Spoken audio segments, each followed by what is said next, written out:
अगर इमरान खान जाएगा ना फिर पाकिस्तान डाउन पे आ जाएगा।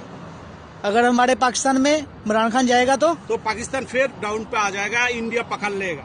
वो कैसे? अभी इंडिया ने इमरान खान को बहुत डरता है। सही। और इमरान खान आपका पाकिस्तान को फिर थोड़ा मजबूती लेके आया। सही। चाइना का साथ अच्छा संबंध किया, रशिया का साथ अच्छा संबंध किया, अभी तुर्क का साथ अच्छा संबंध किया। अगर इमरान खान जाएगा ना तो फिर अमेरिका का गुलाम हो जाएगा। कौन? सब अमेरिका के गुलाम? कौन गुलाम होगा? वो जो मुतुआ लोग है ना, जो मुतुआ वो जो आपका पाकिस्तान का जो एंटी पार्टी है ना, जो विरोधी दल होता है, नवाज शरीफ वगैरह, जरदारी, ये तो सब कुत्ता है, हरामी है, चोर है साला लोग। मेरे को मालूम है। आपको कैसे मालूम है? आप तो बांग्लादेश से है। पूरा न्यूज देखता हूँ, आपका पाकिस्तान का, इंडिया का, मैं हाल वाल का पूरा न्यूज देखता हूँ। हर आदमी को न्यूज देखना चाहिए, तब आपको पता चलेगा। अगर इमरान खान जाएगा आपका पाकिस्तान से तो आपका बहुत खसारा हो जाएगा। मैं एक बात बता रहा हूँ आप लोगों को, इमरान खान को जाने नहीं देने का।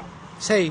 इमरान खान आपका मुल्क अच्छा लेके आया। मैं तो सो दिया हूँ, मैं कैसे उसे नहीं जाने दूंगा? बस आप सपोर्ट करते रहना। अगर देखो इमरान खान 10 साल रहेगा ना, तब आपको पता चलेगा इमरान खान क्या किया। सही।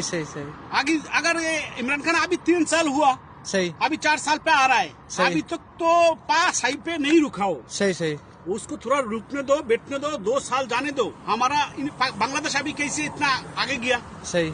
हमारा अभी जो हुकूमा पे है, ये 4 टर्म हुकूमा, अभी 20 साल से वो गवर्नमेंट पे है। सही। तो अभी आहिस्ता आहिस्ता उनका खा के पेट भर गया, अभी हमारा कंट्री अच्छा हो रहा है। सही। अगर हर 5 साल में नया आदमी आएगा, वो खा के हमारे को नहीं खिला सकता, वो खा लेता है, हमारे को नहीं देता है। इसलिए आप लोग पाकिस्तान को, इमरान खान को थोड़ा वक्त दो, टाइम दो, वो अच्छा करेगा पाकिस्तान। मेरे को मालूम है। सही। मेरे को मालूम है वो अच्छा। यार आप बांग्लादेश से हो, मुझे ये बात बताओ, आप बांग्लादेश से हो? मेरे को मालूम है ना, आपका पाकिस्तान, बांग्लादेश, इंडिया, नेपाल, भूटान, ये चाइना, हमारा मुल्क है। सबका न्यूज होना चाहिए, सब पता होना चाहिए हर आदमी को। मेरे को मालूम है, मैं देखता हूँ, मेरे को टाइम, देखो कंप्यूटर मेरा दुकान पे है, मेरा रूम पे है, अलातुल में हर न्यूज देखता हूँ। सही माशाल्लाह। ठीक है।